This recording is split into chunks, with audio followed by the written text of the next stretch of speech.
मैत्रिणींनो, आज आपण ऐकणार आहोत बद्रीनाथाची कथा. बद्रीनाथबद्दल एक कथा आहे. ही अशी जागा आहे जिथे शिव आणि पार्वती राहत होते. हिमालयातील सुमारे 10,000 फूट उंचीवर एक सुंदर स्थान आहे. एक दिवस नारद मुनी विष्णू यांच्याकडे जाऊन म्हणाले, तुम्ही मानवतेसाठी एक वाईट उदाहरण आहात. सतत आदिशेषावर पहुडलेले असता आणि आपली पत्नी लक्ष्मी सतत तुमची सेवा करून तुम्हाला बिघडवत आहे. या भूतलावरील जीवांसाठी आपण आदर्शवत नाही. सृष्टीतील सर्व जीवांसाठी आपण काहीतरी अधिक अर्थपूर्ण करणे आवश्यक आहे.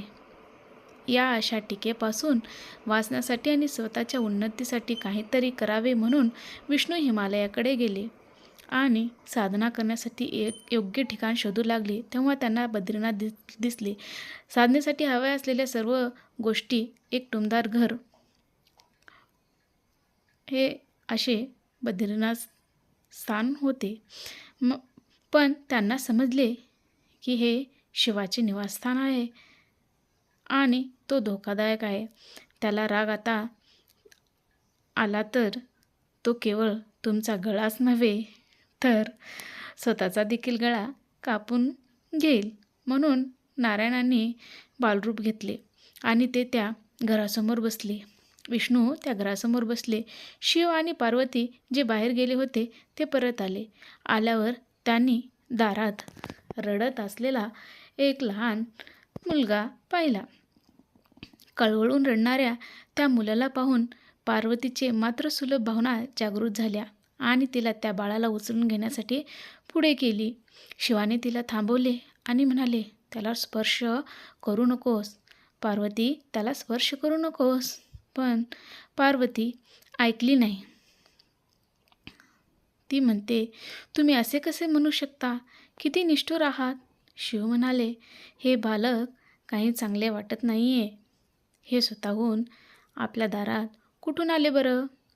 आजूबाजूला कोणी दिसत नाही. बर्फात त्याच्या पालकांच्या म्हणजेच त्याच्या आईवडिलांच्या पाऊलखुणा नाहीत देखील नाहीत. हा एकटा इथे कसा येऊ शकतो बरं? हे बालक नाही. पार्वती म्हणाली, ते काही मला माहीत नाही. माझ्यातली आई मला असे सोडू देणार नाही. आणि तिने त्या बालकाला उचलून घरात आणले.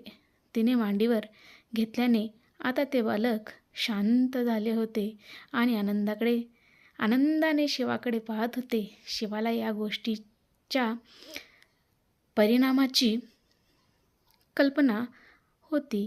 म्हणून ते म्हणाले, ठीक आहे पार्वती, बघू काय होते ते. पार्वतीने त्यांचे सांत्वन करून पार्वतीने त्या बाळाचे सांत्वन केले आणि त्याला खाऊ दिले.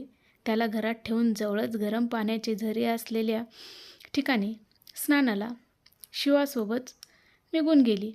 परत आल्यावर पाहिले तर घर आतून बंद होते. पार्वती आश्चर्यचकित झाली. दार कोणी बंद केले असेल? शिवा म्हणाले, मी तुला सांगत होतो त्या मुलाला घरात घेऊ नकोस. तू त्याला घरात आणलंस आणि त्याने दाराला कुलूप लावले. पार्वती विचारू लागली, आता काय करायचे बरं? शिवांकडे 2 पर्याय होते. एक म्हणजे संपूर्ण घर जाळून भस्मसात करणे आणि दुसरा म्हणजे घर सोडून दुसरीकडे राहायला जाणे. त्यांना आता हे 2च पर्याय होते. एक तर घर सोडून जायचे, नाहीतर घर भस्मसात करायचे. म्हणून शिवाने म्हणाले, आपण दुसरीकडे जाऊ. कारण ते बालक तुझे लाडके असल्याने मी त्याला काही करू शकत नाही. अशा तऱ्हेने शिवाला स्वतःचे घर गमवावे लागले आणि शिव पार्वती बेघर झाले. कारण त्यांच्या घरावर तरी आता विष्णूने कब्जा केला होता.